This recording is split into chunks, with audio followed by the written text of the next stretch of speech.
everyone. Happy Thursday. I wanted to pop on for a minute and talk about something. I just got off of a call with a client, and oftentimes coaching sessions and different sessions with clients inspire content that I like to share with everyone else. So it's kind of like you get to get the benefit of their coaching session.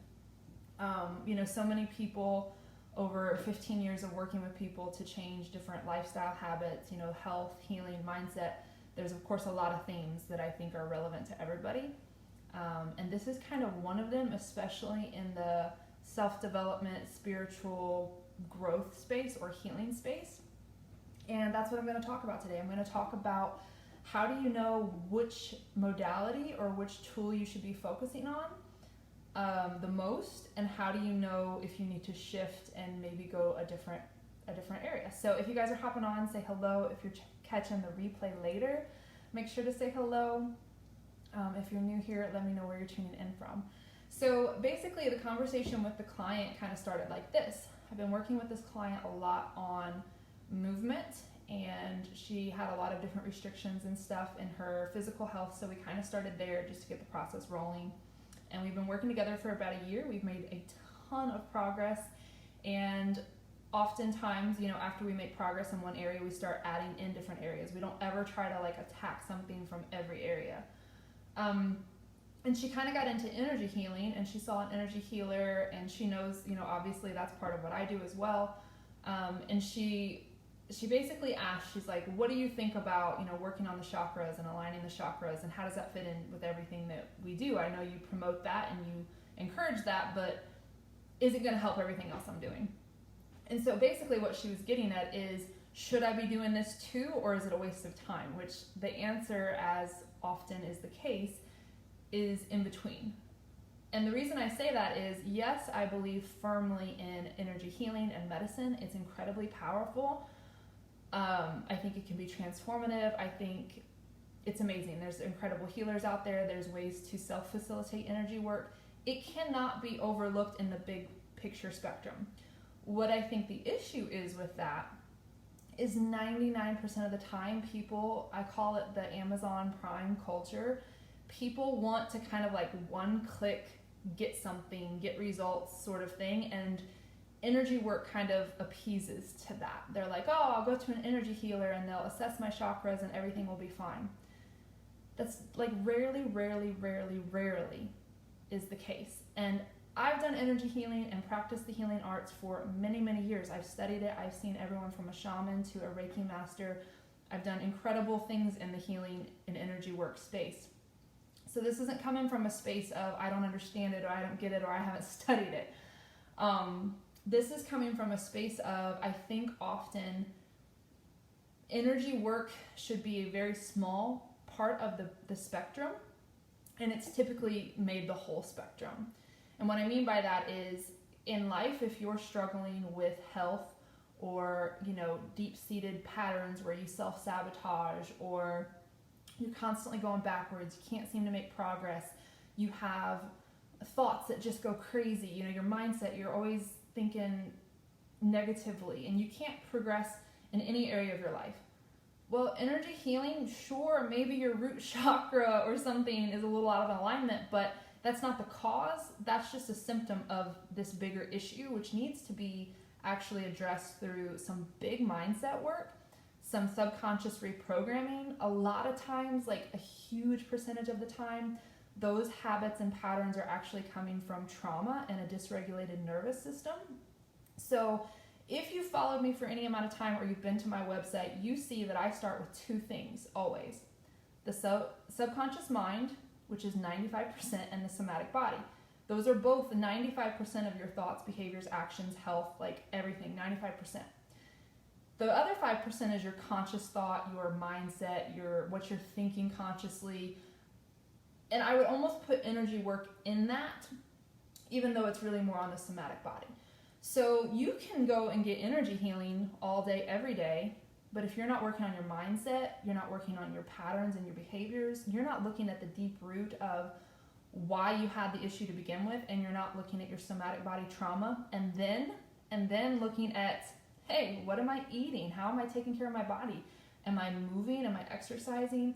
Am I supporting myself in any other way, or am I expecting this one little thing, this one modality over here to do all of this? Because again, people default to energy work or these certain modalities because it sounds like the solution. They're like, oh, well, I'm sabotaging and I'm unmotivated and I feel like crap and I have no energy and I keep getting in really bad relationships. So that must be something that means my chakras are out of alignment. That's it. Like, let me just go over here and get an energy session and I'm good.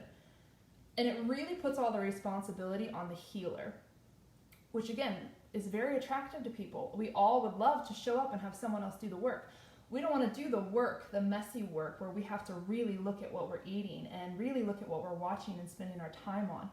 Look at how we're showing up in the world. Look at our negative thoughts.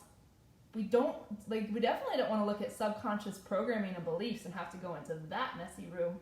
We don't want to talk about trauma and get on a table and have to facilitate nervous system regulation. That doesn't sound very sexy. That sounds way too clinical.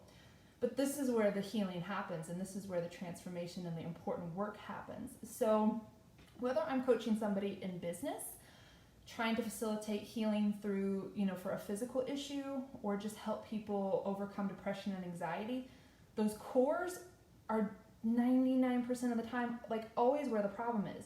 It's really, really, really rare that someone's suffering with chronic fatigue, depression, anxiety, self-sabotage, again, poor relationships, malaise, all these negative things, and it's because their chakra's out of balance. Now, I want to make it very clear that I'm not invalidating the power of energy work.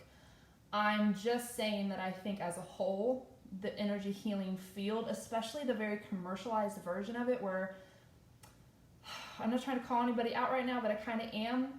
I'm connected to so many people over the years that are like, oh yeah, I'm a sage, unicorn, goddess, energy healer, master. Like, what does that even mean? Like, a lot of these people haven't even had any formal training in the healing arts. They haven't went through sort of like initiation and attunement process that is supposed to happen in these fields. Reiki work and energy work as a whole actually still is a clinical practice, and it has been for literally thousands and thousands of years. And you have a lot of people that are just kind of like claiming it. I feel the same thing about like mediums. I think that is a true element of humans, like a skill, something that can be acquired and tapped into.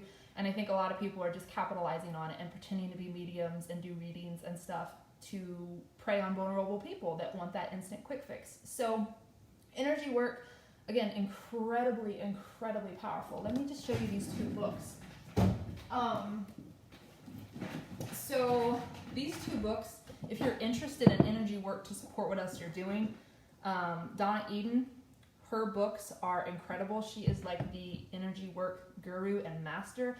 Again, it's not this, I read 2 minutes about Reikis and crystals and suddenly I'm a healer stuff. Like, this stuff is deep. So that's the kind of work I think should be facilitated in the healing arts, in the energy space.